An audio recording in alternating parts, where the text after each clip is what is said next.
commandement nouveau veut dire qu'il n'y avait pas ça avant. Amen.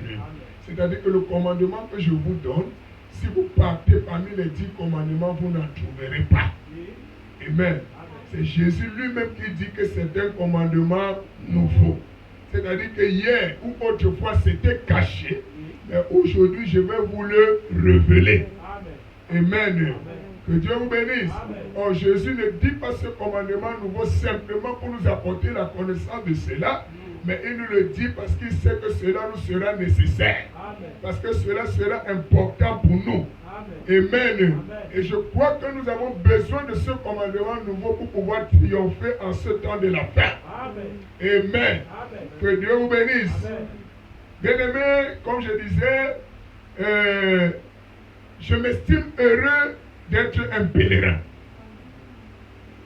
Et je crois peut-être que vous aussi. Un pèlerin, c'est un étranger. Un pèlerin, c'est un voyageur. Comme Père Abraham. Père Abraham, il n'y a pas eu meilleur pèlerin que lui. Un homme qui était prêt à tout quitter, tout simplement parce qu'il avait entendu la voix de Dieu. Amen.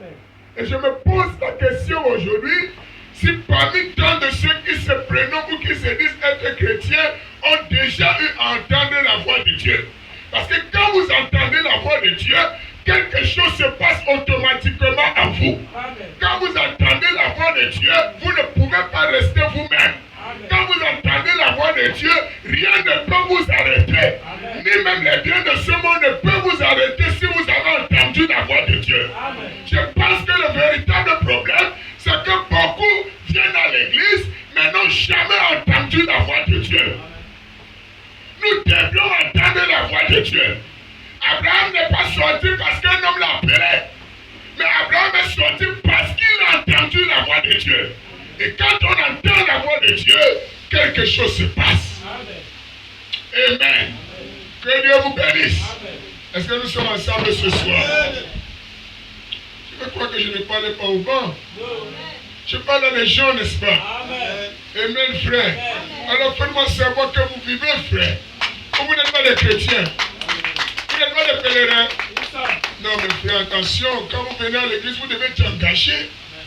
Est-ce que vous savez ça? Amen. N'amenez pas votre fatigue pour venir donner à Dieu. Venez à l'église pour être engagé, frère.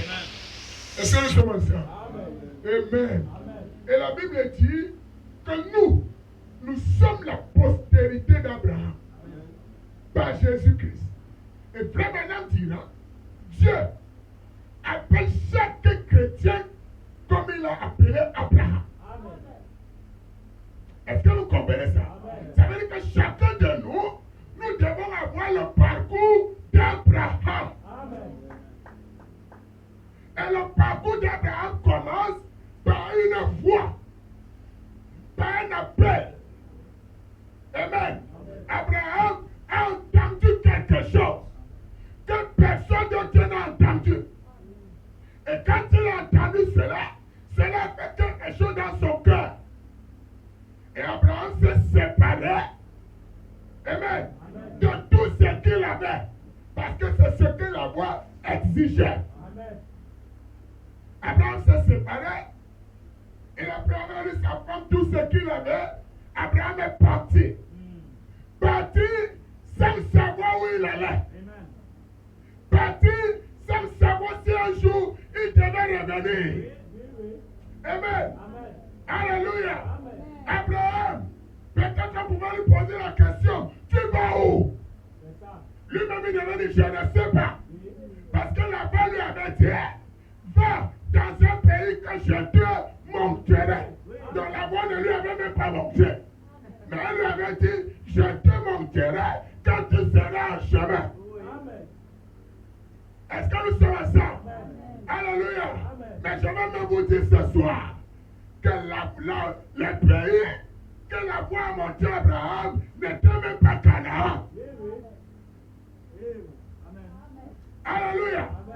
Parce que Paul viendra plus tôt nous dire que Pierre Abraham cherchait une cité où Dieu est l'architecte et le constructeur. L'architecte, c'est celui qui construit le plan. Amen. Donc celui qui est destiné, je vais dire à quelqu'un ce soir, il a une cité que c'est Dieu qui a conçu. Et Paul dit que cela n'est même jamais monté dans la pensée de l'homme. Mais ça existe. Dieu n'a pas seulement conçu comme un architecte, il a construit. L'architecte est le constructeur. Donc cette cité existe. Ce pays existe. Alléluia. Elle existe, frère. C'est pourquoi Abraham n'était pas satisfait. Alléluia. Un jour, il arrive sur un carrefour avec son aimé l'autre. Il dit à l'autre, on doit se séparer. Mais ce que je vais faire, c'est que je te donne la latitude de choisir.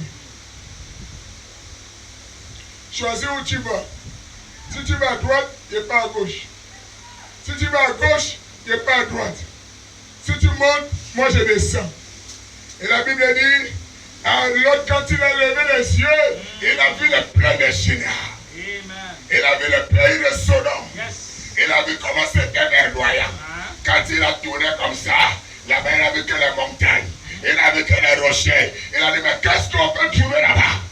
Il a dit non, mais quand je descends là où c'est verdoyant. Abraham a dit ok, moi je vais tenir ma parole. Comme toi tu es descendu là-bas, moi je vais monter. Et je vais dire à quelqu'un, nous sommes arrivés au temps où nous devons monter. Ce qui nous empêche de monter, ce sont nos yeux. Parce que quand on les met sur le cas, il semble qu'on ne voit rien. Mais je vais vous dire,